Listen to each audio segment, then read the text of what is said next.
Welcome back to Level 1, Unit 2, Expand Your Access to Help in Learning.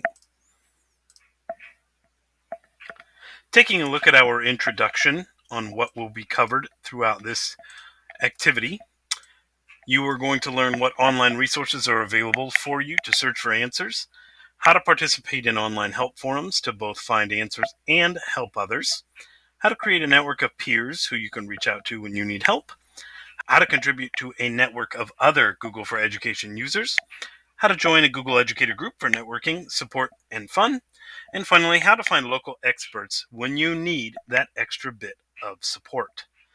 Products that will be covered, you will see this consistently as you go through each unit, but Google Groups and Google Search will be covered this time around. And you will learn how to bookmark a web page, how to search on Google, and how to add people and resources to a meeting event in Google Calendar.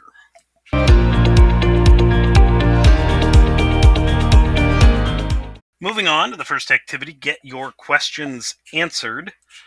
As teachers, we know that that's part of the learning process. That's kind of what is explained here. However, using Google tools and using them correctly and efficiently allow you to have responses to your questions. How you can find answers for one is using Google Search to do that. So when you're in a Google Search, just using starting with the basics will allow you to gather those search results. For example, you can just simply ask a question. So you might say something like, where is the closest Starbucks? And it's going to provide you a list of locations that are near your area. In addition, you can use the Google microphone search function. Where is the nearest airport? Davenport Municipal Airport is at 9230 North Harrison Street, Davenport, Iowa, 52806. So that's using Google's voice search that can be done even by on any mobile device if you have Google available to you. Another example is to choose your words carefully, because I can search for a Jaguar, and I can search Jaguar cars, and I can search Jaguar animals. So I might say Jaguar minus car, and that's going to bring me a whole bunch of images of a Jaguar. But if I simply search Jaguar car, I'm able to determine or filter a little bit easier, or tools rather. I can filter this even further. I can filter by color. Maybe I want Jaguar cars that are blue, and maybe I want the to be we'll just leave it at images. Maybe I want this to be Creative Commons, that I can use this for my own and not have to cite anything and use it. So here are Jaguar cars that are in blue that are free to use under a Creative Commons license. If I wanted to, I could come up here and clear that, and maybe I can start all over. Going into color again, maybe I'll choose purple this time around, and now we've got some cool looking Jaguar cars that are in purple. You don't have to worry about the little things. So if I am to search Quad City Times, you don't need to capitalize it, because you notice that if I capitalize it, or even if I say QC Times, I receive the same search result right in here for that. You can also use Google to search for weather. For example, you can go and search weather, Davenport, Iowa, and it will bring up the current temperature and a forecast for the coming days. You can also have it define a certain word. Maybe you want to work on persuasive essay and you want to define persuasion. You have all of that information there for you, just using a simple Google search. You can also use Google as a calculator.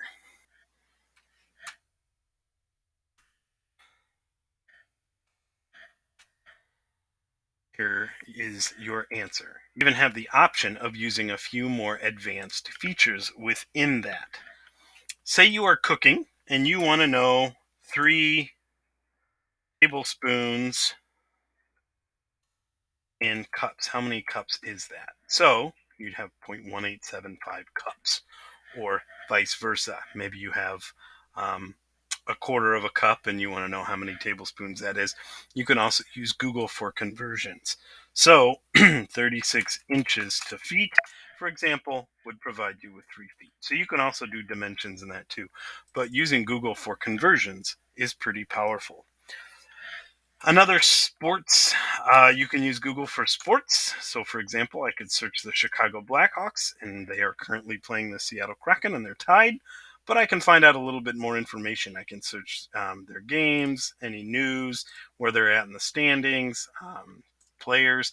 I can do that with any sports team too. I can also search for all of you Cyclone fans. We can search the Iowa Hawkeyes, and maybe we'll search Iowa Hawkeyes basketball, and it'll give me their schedule and their upcoming games, and past games and their results as well. Finally, you can also use Google to search for quick facts. So when you search a celebrity, even a location, a movie, or a song, possibly, you get a little bit of these quick facts over here on the right hand side. So, for example, you see I just searched Chris Farley.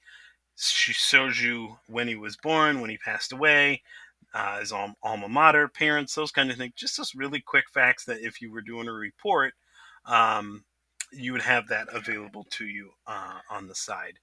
So maybe you're doing something with the Salem witch trials and you want to show your students Salem, Massachusetts. So you have these little quick facts over here on the right hand side: zip code, population, area code, all of those things.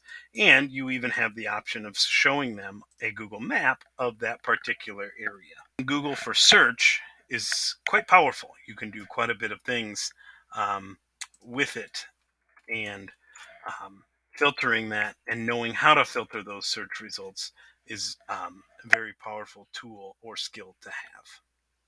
Another beneficial part of Google is the Google Help Center. And for example, you can go to support.google.com, and it has a very wide range of all of these tools, and you can filter the Help Center search that way. So maybe you have a question on YouTube, and it'll take you to the YouTube Help Center, and you might say create a playlist or something like that, and it will provide you with the directions on how to create a playlist no matter where you are, whether you're on your cell phone or whether you on your computer or whatever it might be. But you can filter this however you would like. So here's some common help topics that you see when you're using YouTube. But basically, on the main help page of the support.google.com help center, you're able to filter those tools for whatever you would like help with. If you do not see your tool that you would like help with, you can simply click maybe Google Docs, and you've got some other options here too with cheat sheets and templates and other things available to you. So if you are ever in a bind and want to quickly search a tool or get some support, definitely head to the Google Help Center to determine or find a solution to your given concern. If you've gone to the Google Help Center, you've done a Google search, and you are still not sure what the answer to your question might be, definitely check out the Google for Education help forums. So these are specific to educators, and this is a Google Classroom help community, for example. This provides a wonderful plethora of solutions to issues that they might be having. So You see there are even trending posts. So if Google Classroom is ever having an issue or a Google tool is ever having an issue, they have articles here that will help you troubleshoot that. You have some options of setting up your classroom, assigning work. So just anything in Google Classroom that you might need assistance with is here. Once you've had a chance to play around with the Google Search, the Google Help Center, and the Google for Education help forums, you have some scenarios here that Google provides you to take a look at and to come up with your own strategy of how you might solve those particular concerns. Once you've completed all of that, let's move down to the lesson check. Number one, when you want to provide your students with the steps for how to do an advanced Google search, which of the following is the best place to look first? Number two, anyone can reply to someone's posts in the Google for Education help forums to provide help and guidance. Number three, when you were looking for ideas on how other educators are using Google Drive with their students, where could you look? And finally, number four, you recently tried a new activity using Google Sheets with your students and you would like to share it with other teachers. Which of the following is a good place to share your idea with other teachers around the world? Now that you've completed that lesson, let's move on to the next one with Build Your Own Learning Network.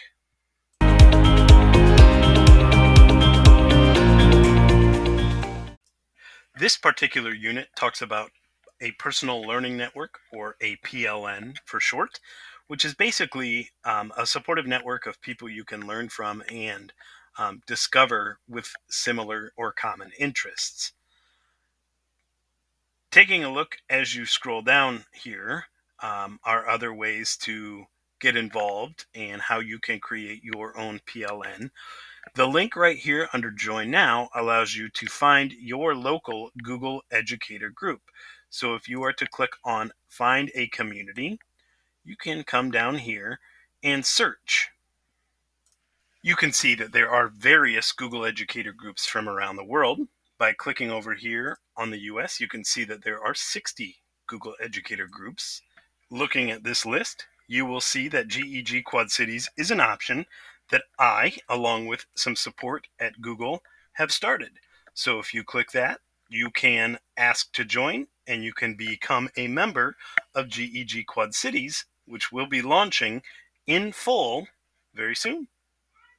As you move further down the list of PLNs, you can see how you can put down your ideas of maybe how you can utilize your own PLN. One thing, if you had a large group of educators, what would you want to ask? Or maybe one success you've had by relying on other educators. And this could be somebody simply just next door, down the hall, across town, or even across the globe. Once you have explored the Google Educator groups available to you and taken a look at how you can support each other, you're able to see what other educators said, get some ideas on how they have built their own PLN, especially using the local GEGs.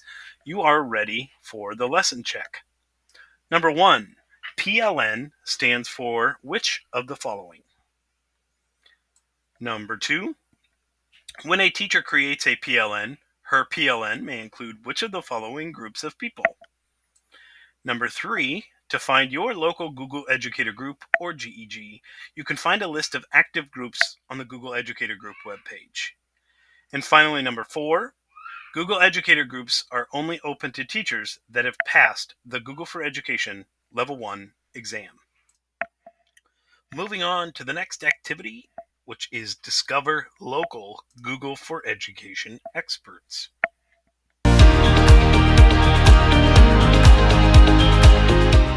The beautiful thing about the Google for Education tools is that along with that, there are several trainers, innovators, reference schools, and these education partners who are able to help you. We are extremely lucky in Davenport. As you get going through, you'll be able to see this, but we have several Google certified trainers in our district. As you scroll down, you will be able to see that there are various cards describing and explaining each of these different categories or titles. So, trainers, innovators, reference schools, and education partners. A way to find all these is to go to this directory. In Davenport, we are extremely lucky. There are 5 Google for Education certified trainers in the district. Kim Foley Sharp, who serves Hayes, Jackson, and Wilson.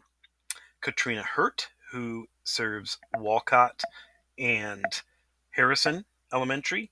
Noel Hanson, who serves Williams and Eisenhower Elementary. Evan Mosier, who serves Washington Elementary, Sedlow Intermediate, and is currently assisting at Central High School. And Jen Van Fleet, who works at our administration building.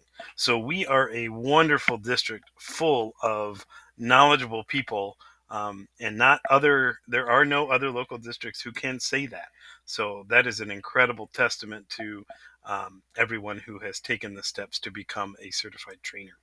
But you're able to search on the database for all of these different categories, and even has a little map down here that you are able to search. So if we just did a search for 52803, here you will see KFS, you will see me, you will see Katrina, and you will see Noel in there.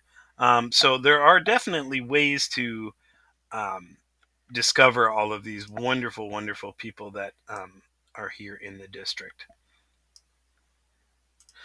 Then once you've had your fill, searching the maps and searching for all of the other innovators and trainers, you're able to kind of take a look down here and see what other educators have said on the benefits of those particular people. Once you have concluded all of that, you are now ready for the lesson check. Number 1, if you wanted to find a local Google expert who could show you some interesting new ways to use Google Maps in your classroom, you would search for which of the following. Number 2, if you wanted to find a local Google expert who could come to your school to do specific training around Google for Education tools with teachers, you would search for which of the following. Number 3, which of the following is not available to search for in the Google for Education directory? And finally, number 4, anyone can request to be listed in the Google for Education directory.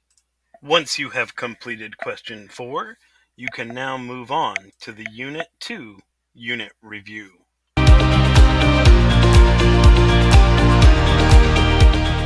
Questions this time. Number 1, which of the following online resources could you use when you want to search for how to do something with a Google tool? Number 2, if you want to contribute your expertise to a community of educators doing similar tasks as you, which of the following would you use? Number 3, which of the following are reasons you might join a Google Educator group? Number 4, which online group or location would be the best place to post a question so that other educators who already use Google for Education tools can help answer? And question 5, of the following, which primarily refers to individuals?